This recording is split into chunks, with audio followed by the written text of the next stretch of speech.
Hello friends, स्वागत है आपका फिर से आपके अपने channel A to Z job vacancies में। इस चैनल के मीडियम से आप पाते हैं नए नए अपडेट्स जो रिलेटेड होते हैं न्यू वैकेंसीज से रिलेटेड, और साथ में जो है ओल्ड वैकेंसीज से भी। साथ में आप पाते हैं टीचिंग एग्ज़ाम से रिलेटेड और अन्य एग्ज़ाम से रिलेटेड सिलेबस विश्लेषण भी।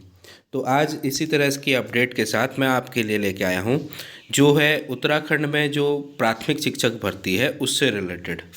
प्राथमिक शिक्षक भर्ती बहुत दिनों से फंसी पड़ी है और इसमें क्या चेंजेस हो रहे हैं और क्या इसका लास्ट रिजल्ट निकल रहा है, ये आपको बताने जा रहा हूँ इस वीडियो में। तो एंड तक आप वीडियोस के साथ बने रहिए और इसी तरह से चैनल के साथ जुड़े रहिए। और अगर आप चैनल पर नए हैं तो चैनल को सब्सक्राइब कर लीजिए और चैनल को शेयर करना मत भूलिए। चलिए डिस्कस करते हैं क्या है डिटेल। तो उत्तराखंड में क्या है, बेसिक शिक्षकों की भर्ती खुलेगी, ड्राफ्ट तैयार। ये तो ठीक है, ड्राफ्ट तैयार है, लेकिन इस वीडियो के एंड तक मैं आपको बताऊंगा कि क्या नियमावली में चेंजेस हो रहे हैं और क्या इसमें फिर से बाधाएं आ रही हैं और कब तक भर्ती आने के चांसेस हैं। तो हो क्या रहा है, देखिए प्रदेश में जो है उत्तराखंड में बेसिक शिक्षा यानी बेसिक एजुकेशन के जो है बहुत सारे पोस्ट जो है खाली है। प्राथमिक शिक्षक के बहुत सारे भर्तियां होनी है।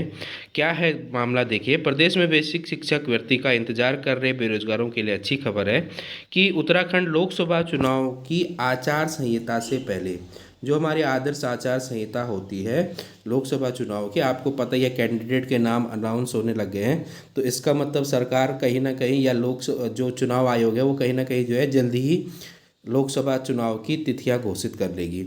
उससे पहले कहा जा रहा है कि क्या आ जाएगी, उत्तराखंड में प्राथमिक शिक्षक की भर्ती आ जाएगी। साथ में कहा भी ये भी जा रहा है कि LT की भर्ती आ जाएगी 2-3 दिन में।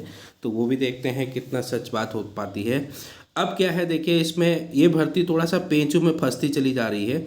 इसमें क्या है, योग्यता से जुड़े सुप्रीम कोर्ट के आदेश के अनुसार शिक्षा विभाग ने बेसिक सेवा नियमावली में संशोधन करना का ड्राफ्ट तैयार कर लिया। अब संशोधन का ड्राफ्ट तैयार हो गया है। हुआ क्या था कि सुप्रीम कोर्ट ने जो है क्या कहा था, अब कि B.Ed को जो है हटा दिया था प्राइमरी एजुकेशन से। तो इसलिए जो है नियमावली में संशोधन हो रहा है। वो संशोधन हो चुका है, धन सिंह रावत जी ने संकेत दिए हैं कि आपकी जगह क्या आ जाएगा, ये जल्द ही वैकेंसी आ जाएगी। अब क्या है, देखिए शिक्षा विभाग बेसिक शिक्षा भर्ती में नई व्यवस्था लागू करने पर भी विचार कर रहा है। इसके तहत जिलों में अलग अलग काउंसलिंग कराने के बजाय एक ही स्थान पर एक ही दिन सभी पदों की काउंसलिंग और नियुक्तियां करने की योजना है। इसका फायदा यह होगा कि कई बार बेरोजगार एक से अधिक जिलों में आवेदन कर देते हैं। चयन होने के बाद वो इच्छित जिले में ज्वाइन कर लेते हैं। मेरिट में नाम आने की वजह से दूसरे जिलों में पद भर्ती से छूट जाते हैं। तो ये जो है एक और नया हो रहा है इसमें।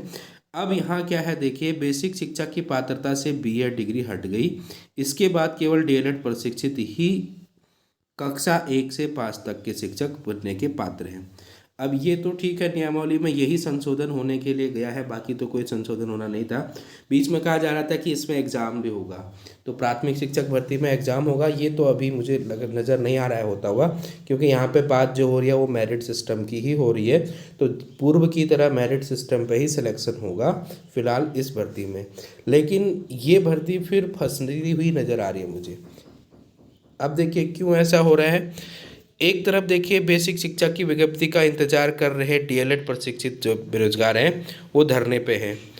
अभी भी धरने पे। उनको शिक्षा मंत्री ने आश्वासन दिया है कि जल्दी वैकेंसी निकालेंगे, लेकिन इनका कहना था कि हम धरना तब तक नहीं तोड़ेंगे जब तक भर्ती आ नहीं जाती है। लेकिन अभी एक अपडेट निकल के आ रही है कि सुप्रीम कोर्ट से पूर्व शिक्षक भर्ती की नियमावली में नहीं हो कोई संशोधन मांगों को लेकर B.Ed अभ्यर्थी ने हाई कोर्ट के फैसले को सुप्रीम कोर्ट में चुनौती दे दी है। अब देखिए यहाँ क्या हुआ है।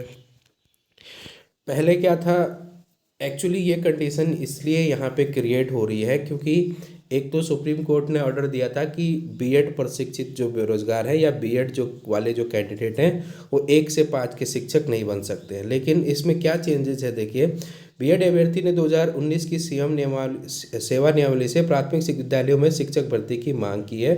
अभ्यर्थियों का कहना है कि इस प्रकरण में सुप्रीम कोर्ट के फैसले से पहले सरकार नियमावली में किसी तरह का बदलाव नहीं करे।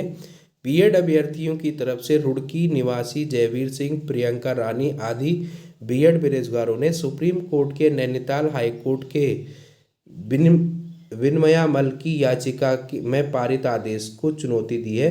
बेरोजगारों का कहना है कि राज्य में वर्तमान में 2 प्राथमिक शिक्षक भर्तियां होनी है, जिनमें 2020 में 2287 पदों पर और साथ में जो है दूसरी भर्ती उच्च न्यायालय नैनीताल के आदेश के अनुसार 2021 में 451 पदों पर निकाली गई थी, जिसमें अधिकतर दिव्यांग अभ्यर्थियों के लिए पद विज्ञापित थे। ठीक हो गया। दोनों भर्तियां पिछले 3 साल से कानूनी दांवपेच में उलझी हुई हैं। देखिए 3 साल से ये भर्तियां उलझी हुई हैं। उधर प्राथमिक शिक्षा में शिक्षकों की कमी चलती हुई आ रही है, बेस स्टूडेंट्स का खराब हो रहा है। सरकार अब इन भर्तियों से बीएड अभ्यर्थियों को बाहर करने के लिए नियमावली में संशोधन कर रही है।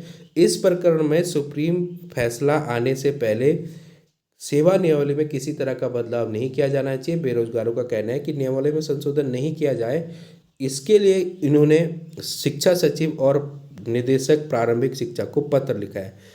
याचिकाकर्ता जय सिंह का कहना है कि बीएड अभ्यर्थी के मामले में सुप्रीम कोर्ट का आदेश राजस्थान राज्य की एक प्राथमिक शिक्षक भर्ती के मामले में 11 अगस्त 2023 को आया था। ये आदेश अन्य राज्यों पर गतिमान प्राथमिक शिक्षक भर्तियों के लिए नहीं है। तो अब इसमें क्या है, देखिए प्रॉब्लम ये हुई है कि जो बीएड वाले अभ्यर्थी हैं उन्होंने याचिका दायर की है सुप्रीम कोर्ट में।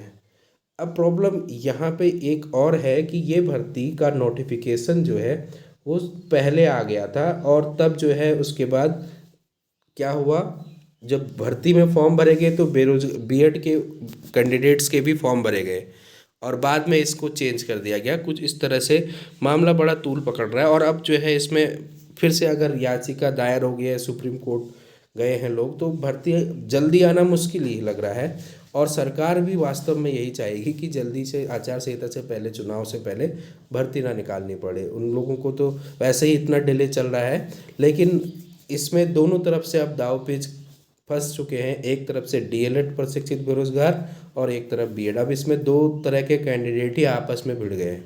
तो देखते हैं इस भर्ती का फाइनल डिसीजन क्या होता है। फिलहाल ये है कि इस भर्ती में एग्ज़ाम नहीं होगा। भर्ती को चुनाव की आचार संहिता से पहले निकालने की बात कही जा रही है और बीएड प्रशिक्षित बेरोजगार सुप्रीम कोर्ट गए हैं इस फैसले को चुनौती देने के लिए। साथ में जो है पद जो होंगे वो अच्छे खासे पद होंगे, क्योंकि पद तो बहुत खाली है, उसमें कोई दिक्कत ही नहीं है। और फिलहाल प्राथमिक विद्यालय चल रहे हैं सारे राज्य में सारे विद्यालय चल रहे हैं। जो शून्य छात्र संख्या वाले हैं केवल वही बंद हो रहे हैं। तो इस तरह की अपडेट के लिए बने रहिए A to Z job vacancy channel के साथ। अगर इसमें कोई फाइनल डिसीजन होता है और कोई नया अपडेट आता है तो मैं आपके लिए ज़रूर लेके आऊँगा। फिलहाल इस भर्ती से रिलेटेड यही है कि अब बीएड प्रशिक्षित बेरोजगार भी कोर्ट गए हैं। वहाँ एक तरफ डीएलएड का धरना चल रहा है, सरकार कह रही है आचार संहिता से पहले भर्ती निकालेंगे। अब किसकी बात क्या होती है ये देखने वाली बात होगी। तब तक आप बने रहिए चैनल के साथ। All the best, good bye.